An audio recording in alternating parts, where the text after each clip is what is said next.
আমার প্রিয় ছাত্রছাত্রী, তোমাদের সকলকে আমার চ্যানেলে স্বাগতম জানাই। আশা করি তোমরা সকলে ভালো আছো।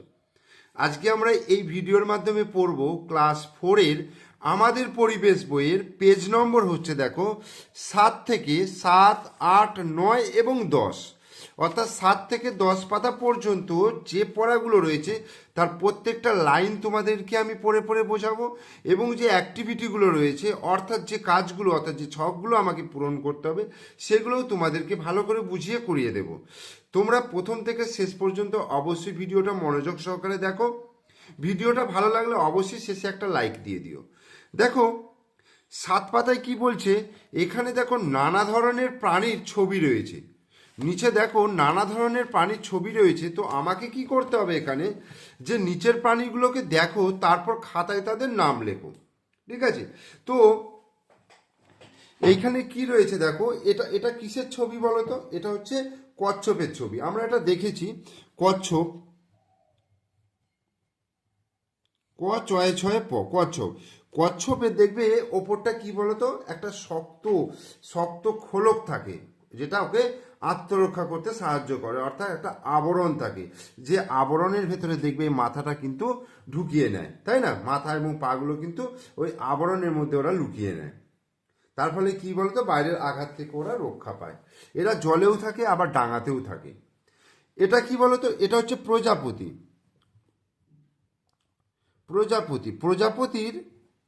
প্রজাপতির ডানাগুলো দেখবে রং বেরঙের হয়।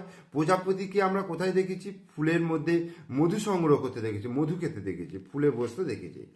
এটা দেখো, এটা হচ্ছে গিরগিটি। গিরগিটি গিরগিটিকে আমরা গাছে, দেওয়ালে, বিভিন্ন জায়গায় থাকতে দেখেছি। এরা এরা এরা কিন্তু দেয়ালের মধ্যে দিয়ে অনায়াসে চলাফেরা করতে পারে। এদের পায়ের পায়ের গঠনটা এমনই না, এরা খুব সুন্দরভাবে দেয়ালের মধ্যে দিয়ে চলাফেরা করতে পারে। আর এরা কিন্তু বিভিন্ন সময় বিভিন্ন রং বদলায়। এদের যে গায়ের রং, সেই গায়ের রং কিন্তু এরা বদলায়, গিরগিটি। এরপর দেখো, এটা হচ্ছে মাছ। কি মাছ বলো তো? এটা দেখো মাথাটা বড় মতো লাগছে, তার মানে এটা হচ্ছে একটা কাতলা মাছ। কাতলা মাছ হচ্ছে মিষ্টি জলের মাছ। ঠিক আছে? আর এটা হচ্ছে চিংড়ি। চিংড়ি কিন্তু কোনো মাছ নয়, এটা হচ্ছে জলের পোকা। ঠিক আছে? এদের দেহটা দেখেছো কতগুলো খণ্ডে বিভক্ত, এবং এদের অনেকগুলো সুর রয়েছে। আর এদের দেহ একটা পাতলা পাতলা শক্ত আবরণ দিয়ে ঢাকা থাকে। দেখবে আমরা বাড়িতে যদি দেখবে চিংড়ি মাছ যদি আনা হয়, তো যখন ছাড়ানো হয় দেখবে ওপরের যে খোলসটা কিন্তু বাদ দেওয়া হয়। এরপরে দেখো, এটা হচ্ছে ময়ূর। ময়ূর হচ্ছে জাতীয় পাখি। ঠিক আছে? আমাদের জাতীয় পাখির নাম কি? ময়ূরকে বলা হচ্ছে জাতীয় পাখি। এবং এর এর যে পালকগুলো রয়েছে, দেখবে যখন পালকটা যখন চারদিকে চাড়া না, খুব সুন্দর লাগে দেখতে ময়ূরকে। আমরা চিড়িয়াখানাতেও ময়ূর দেখতে যাই। এরপরে এটা হচ্ছে সাপ। সাপ কি হয়? সাপ জলেও থাকে আবার ডাঙাতেও থাকে। সাপের মুখে কি রয়েছে? ব্যাঙ রয়েছে। তার মানে হচ্ছে ব্যাঙ হচ্ছে সাপের হচ্ছে খাদ্য। তারপরে দেখো ছবিটা দেখো, বাঘ হচ্ছে বনে থাকে এবং গভীর অরণ্যে থাকে, এবং এরা কিন্তু একা থাকতে ভালোবাসে, বাঘ। আর এটা হচ্ছে কুমির হচ্ছে জলে বাস করে, আবার এরা ডাঙাতেও থাকে। কুমির কিন্তু জলে বাস করে আবার ডাঙাতেও থাকে। কুমিরের দেহটা কিন্তু খুব শক্ত এবং দাঁতগুলো কিন্তু খুব ধারালো হয়। আর কুমির শিকার ধরার জন্য কুমির এমনভাবেই মানে চুপচাপ খুব শান্ত হয়ে থাকে, যে কুমিরকে দেখে বোঝা যায় না ও জ্যান্ত না মরা। ঠিক আছে? এদের কিন্তু এইগুলো বৈশিষ্ট্য রয়েছে। এরপরে আমরা চলে যাচ্ছি দেখো 8-এর পাতায়। 8-এর পাতায় কি রয়েছে? বলছে আমাদের চারপাশে কত রকম প্রাণী রয়েছে বলো তো। কেউ উড়ে বেড়ায়, কেউ সাঁতার কাটে, কেউ 4 পায়ে হাঁটে, কেউ 2 পায়ে, তাই না? কেউ উড়ে বেড়ায়, পাখিরা উড়ে বেড়াচ্ছে, প্রজাপতি উড়ে বেড়াচ্ছে। কেউ আবার সাঁতার কাটছে, মাছেরা সাঁতার কাটে। কেউ 4 পায়ে হাঁটে, গরু, ছাগল এগুলো 4 পায়ে হাঁটে। কেউ আবার 2 পায়ে, মানুষ। কারোর আবার অনেক পা, যেমন কেন্ন, অনেক পা। কেউ আবার বুকে হেঁটে চলে, দেখবে সাপ আবার বুকে হেঁটে চলে। কেউ পাতায় থাকে, শুঁয়োপোকা পাতায় থাকে। কেউ থাকে আবার জলে, অনেক দেখবে জলজ পোকা জলের মধ্যে থাকে। কেউ আবার মাটির তলায় বেশ আনন্দে থাকে, দেখবে ইঁদুর ওরা আবার মাটির তলায় থাকে, আবার মাটির বিভিন্ন রকম জীবাণু রয়েছে, তারাও মাটির তলায় থাকে। সব প্রাণীরাই বেঁচে থাকার অধিকার রয়েছে। এদের নানা রকম রং, এরা প্রত্যেকেই নিজের জায়গায় কিন্তু সুন্দর। এরা নিজের মতো থাকার জায়গা খুঁজে নেয়, খাবার জোগাড় করে, নতুন নতুন প্রাণীর জন্ম দেয়। আবার বেশ কিছু প্রাণী আছে যাদের খালি চোখে দেখাই যায় না। এইভাবে পরিবেশে আমরা সবাই মিলে বেঁচে থাকি। আমরা অনেক অনেক মানে জীবাণু রয়েছে বা অনেক প্রাণী রয়েছে যাদেরকে আমরা খালি চোখে দেখতে পাই না। দিদি, খালি চোখে দেখা যায় না এরকম প্রাণী আছে, তাহলে ওদের দেখবো কি করে? বলছে খালি চোখে দেখা যায় না এরকম অনেক প্রাণী আছে, তাহলে আমরা দেখবো কি করে তাদেরকে? হ্যাঁ আছে, ওদের দেখতে গেলে এই যন্ত্রের দরকার। এই যে যন্ত্রের ছবিটা দিয়েছে দেখতে পাচ্ছ, এতে চোখ রাখলে ওদের নড়াচড়া দেখতে পাবে। এই যন্ত্রের নাম হচ্ছে মাইক্রোস্কোপ বা অণুবীক্ষণ যন্ত্র। তাহলে আমরা মাইক্রোস্কোপ বা অণুবীক্ষণ যন্ত্রের সাহায্যে কিন্তু আমরা খুব ছোট, যেগুলো চোখে দেখা যায় না, সেই রকম ক্ষুদ্র জিনিসকে আমরা, ক্ষুদ্র প্রাণীকে আমরা দেখতে পাই। বোঝা গেল? এরপরে আমরা 8-এর পাতায় দেখা একদম যে নিচের দিকে ছকটা রয়েছে, সেই ছকটা করব। কি বলছে, আগের পাতায় কিছু প্রাণীর ছবি দেওয়া রয়েছে, ঠিক আছে? তাদের দেখো, তারপর দলে মিলে নিচের তালিকাটি পূরণ করো। তারপর তোমার চারপাশে থাকা নানা প্রাণীর নাম নিচের ছকে লেখো। জলে থাকে কারা? মাছ, ঠিক আছে? জলে কি থাকে? মাছ থাকে। আর কি থাকে? এখানে কি আছে দেখো, কাতলা মাছ, চিংড়ি আছে। আচ্ছা,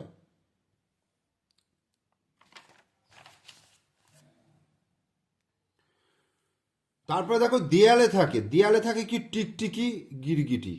টিকটিকি, গিরগিটি।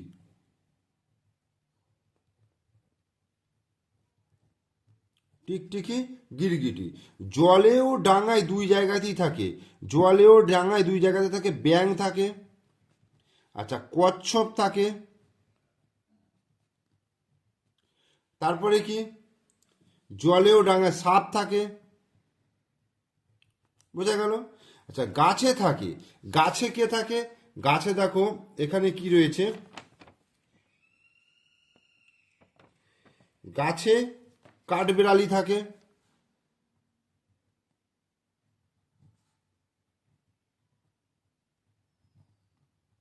কাঠবিড়ালি।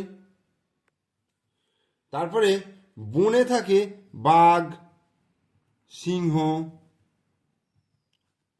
হরিণ। ফুলে ফুলে ঘোরে কে? মৌমাছি, প্রজাপতি। পাতায় থাকে শুঁয়োপোকা।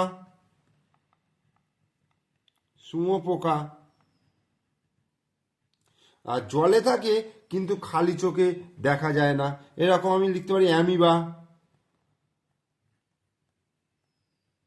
ঠিক আছে? এইবার এইখানে দেখো জলে থাকে মাছ লিখেছি, তুমি ব্যাঙও লিখতে পারো। জলে ব্যাঙও থাকে, কচ্ছপও লিখতে পারো। বোঝা গেল? আচ্ছা, গাছে থাকে কাঠবিড়ালি থাকে, পাখিরা থাকে, পাখি লিখতে পারো। বোঝা গেল? এর বাইরেও যদি তোমরা পারো তো আরও কিছু লিখতে পারো, অসুবিধা নেই। এরপরে আমরা চলে আসি দেখো 9-এর পাতায়। বলছে টিকলু দৌড়ে স্কুলের দিকে যাচ্ছিল, পায়ের কাছে হঠাৎ একটা কেন্ন এসে গেল। কেন্ন, আমরা যেটাকে ক্যান্দাই বলি, তাই না? কেন্ন। কোনো রকমে থামলো টিকলু, কিন্তু একটু ছোঁয়া লাগলো, অমনি কেন্নটা গোল হয়ে গুটিয়ে গেল। কেন্নকে দেখবে একটু যদি ওদেরকে স্পর্শ করা হয়, ওরা হচ্ছে গোল হয়ে গুটিয়ে যায়, আর নড়েও না চড়েও না। খানিকক্ষণ লক্ষ্য করলো টিকলু। তারপর দেখে কেন্ন আস্তে আস্তে তারা আবার গুটি খুলে ফেলছে। টিকলু স্কুলে গিয়ে দিদিকে বলল, দিদি, কেন্নকে ছুঁলেই গোল হয়ে যায়, তবে টিকটিকিকে ছুঁলে তো গোল হয় না। টিকটিকি গোল হতে পারে না, তার কারণ হচ্ছে টিকটিকির শরীরে হাড় রয়েছে, কিন্তু কেন্নর শরীরে হাড় নেই। ঠিক আছে?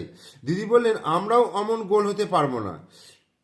টিপাই বলল, আমাদের তো শিরদাঁড়া রয়েছে, আমাদের পিছনে দেখবে যে একটা শক্ত একদম গলার এ থেকে শুরু করে একদম নিচ পর্যন্ত দেখবে শিরদাঁড়া রয়েছে।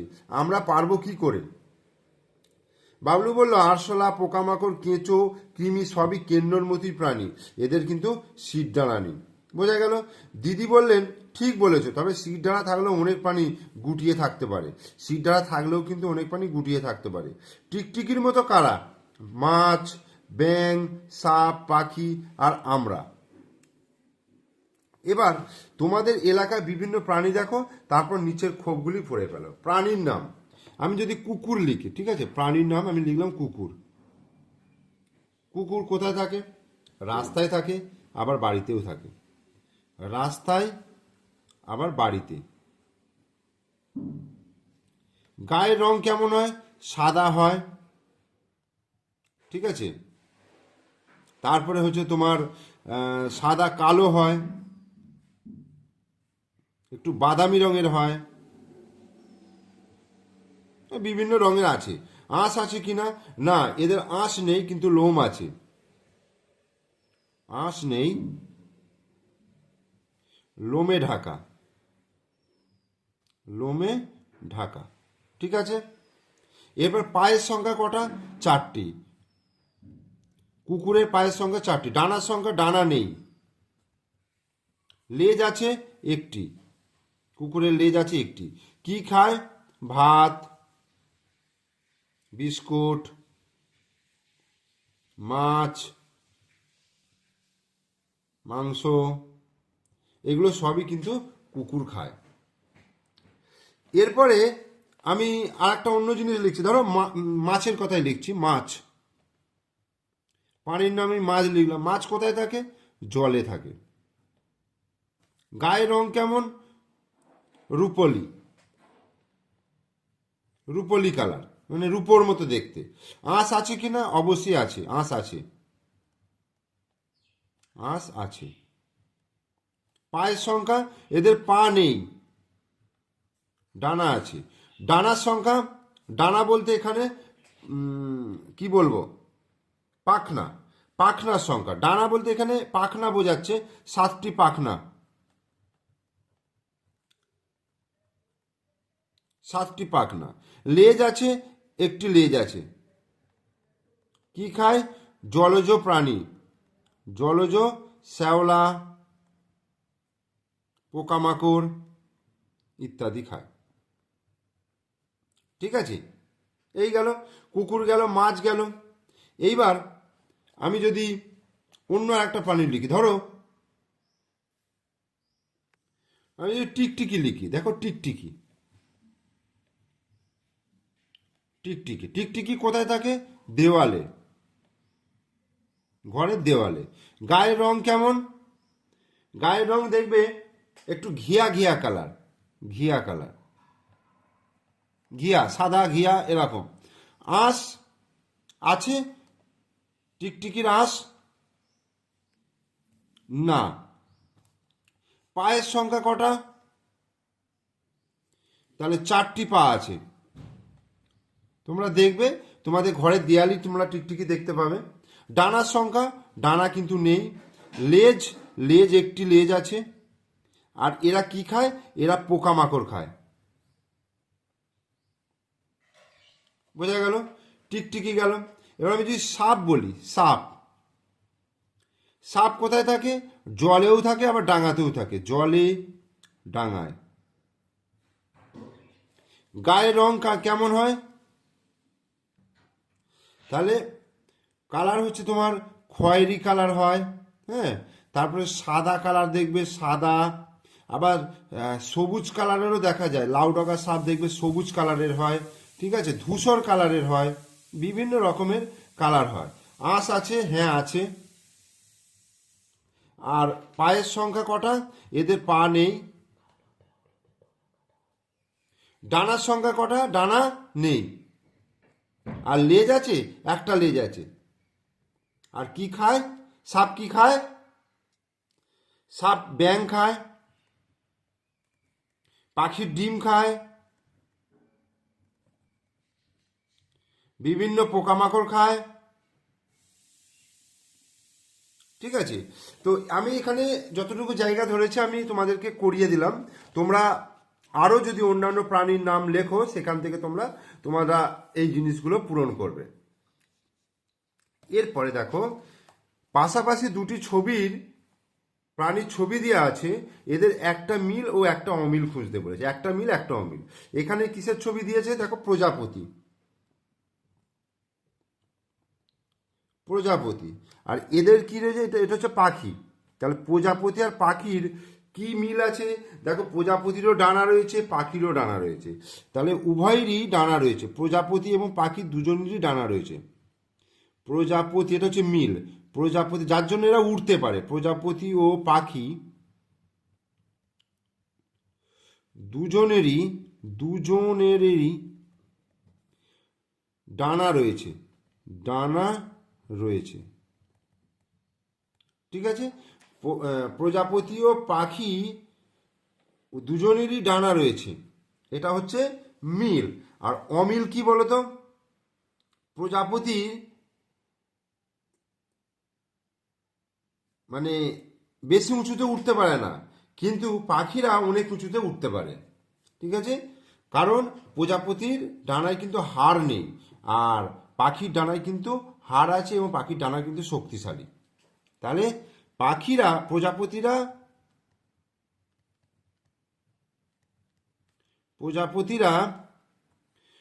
উঁচু আকাশে উঠতে পারে না, উঁচু আকাশে উড়তে পারে না, কারণ এদের ডানায় হাড় নেই। কিন্তু পাখির ডানা খুব শক্তিশালী, পাখির ডানা খুব শক্তিশালী শালী তাই এরা উঁচু আকাশে উড়তে পারে।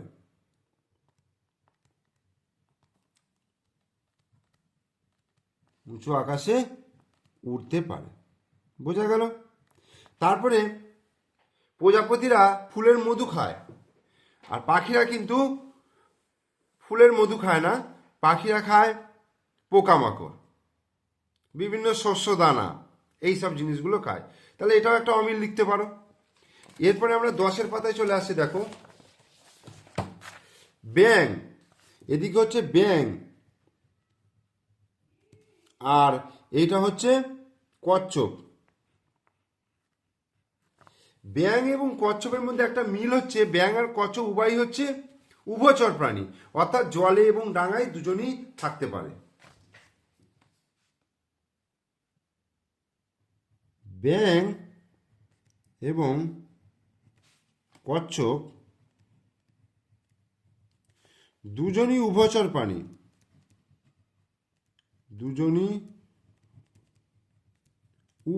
প্রাণী, অর্থাৎ এরা জলে এবং ডাঙায় দু জায়গাতেই থাকতে পারে।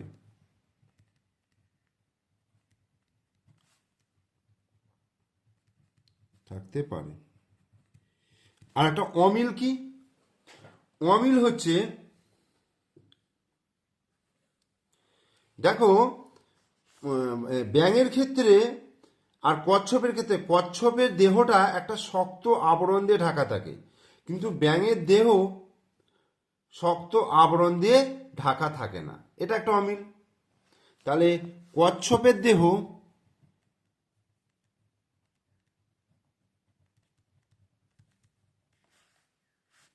শক্ত আবরণ দিয়ে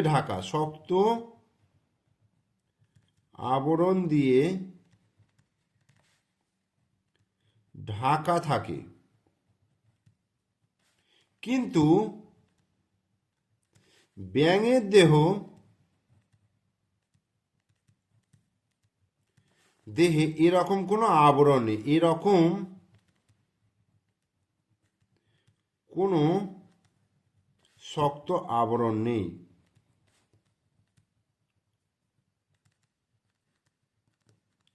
এই হলো ব্যাঙ আর কচ্ছপের মধ্যে। এবার হচ্ছে কেঁচো। দেখো এটা হচ্ছে কেঁচো আর এটা হচ্ছে সাপ।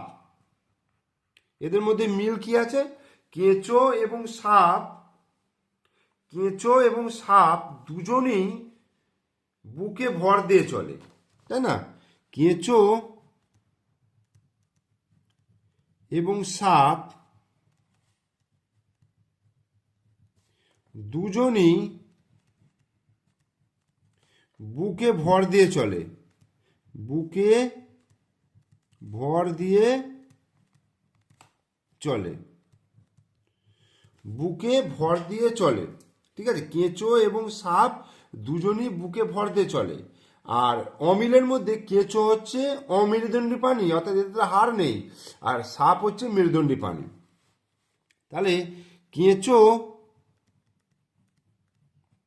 অমেরুদণ্ডী প্রাণী, অমেরুদণ্ডী প্রাণী। আর কিন্তু সাপ মেরুদণ্ডী প্রাণী।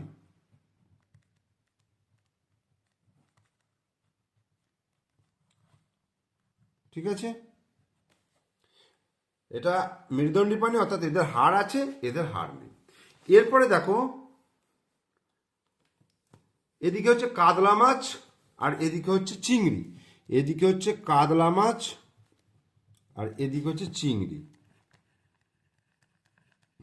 এরা কিন্তু দুজনই জলে থাকে, জলচর। তাহলে কাতলা এবং চিংড়ি, কাতলা এবং চিংড়ি দুজনই জলে থাকে, জলে থাকে। এটা হচ্ছে মিল। আর অমিল কি আছে? অমিল যদি বলি, কাতলা হচ্ছে মাছ, চিংড়ি কিন্তু মাছ নয়, এটা একটা হতে পারে। আর কাতলার দেহে কোনো শক্ত আবরণ থাকে না, এটা লিখতে পারো। কাতলা দেহে কোনো শক্ত আবরণ থাকে না, আঁশ থাকে,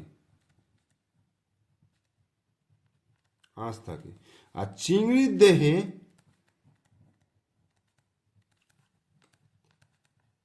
শক্ত আবরণ দিয়ে ঢাকা, শক্ত